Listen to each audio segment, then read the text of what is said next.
Assalamualaikum pembuka kato, salam ta'azim pamanuhi. Ni buang jo pangka ambo tarah gadang ketek mudah dijambo nan talata. Ujung jo pangka ambo sambah salam taunjuk kanan basamo titah tatabua kanan banyak. 10 jarilah saiyo disusun dihimpunkan limbago kato kabaura dari jauh kanan dake. Sungguh nan basamo nan tak imbau indak disisiah diangankan bukan disibak dibatihkan salam taunjuk kanan basamo titah tatabua kanan rapi. Nan kamanjadi ujuk sambah. Nyatolah tumbuh nan bak kini sadang bungo kambang ajong balaya jumusimnyo sawah tataga angin tibo. Gadang hati bukan kapalang balaku kandak dinan kawaso tak capai niat dan dicinto. Lah tarang cuaca budi kau di dalam angan-angan dietong hari bilangan jari kinilah baru banyatokan. Jalih di hati tersimpannya dibuhua mati kaiman taguh tasinta niat mauraikan ujuk pangana katapian. Nak jalih pasya dipandang nak nyatu pulau idaman di pantai ombak batalun diriak karang mahampih di sinan bayang buyeh. Jikuk kebadan diriambo dun sana. Diliek sarantau ilia dipandang sarantau mudik dek badan baru balaya. Izin jurila ambo pinta.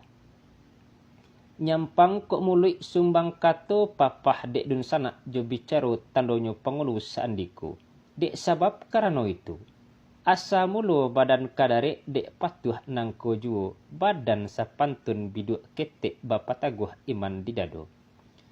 Biduk ketek pandayong galah balaya raso tak kamungkin, tapi baalah mengatokannya.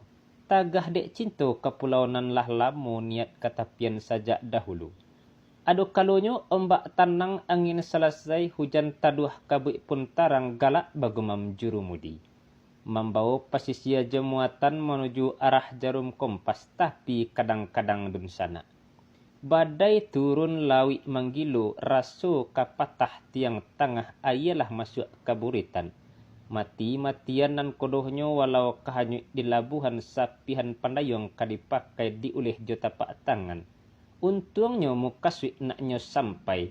Sadang dirintang-rintang riak di tengah lawi basa tapajam kilik di langit badan tuang guruh kahulu. Menggagas sampai katapian tersimpuh riak karang buyah karang tarandam pasya tapatap di tapian. Batando kapanan lah datang nan kodoh duduk di anjongan sampai ke pintu dabuanyo ombak karuang tengah mahampihnya di bawah tabiang ampean suto. Katalu kapayong kunyang di sinan sawah tatagaanyo limbak nan dari pado itu. Buik saukulah saiyo tapi dijanji nan bajalin. Nak jalih kilik paramato elok dikarang jadi cincin.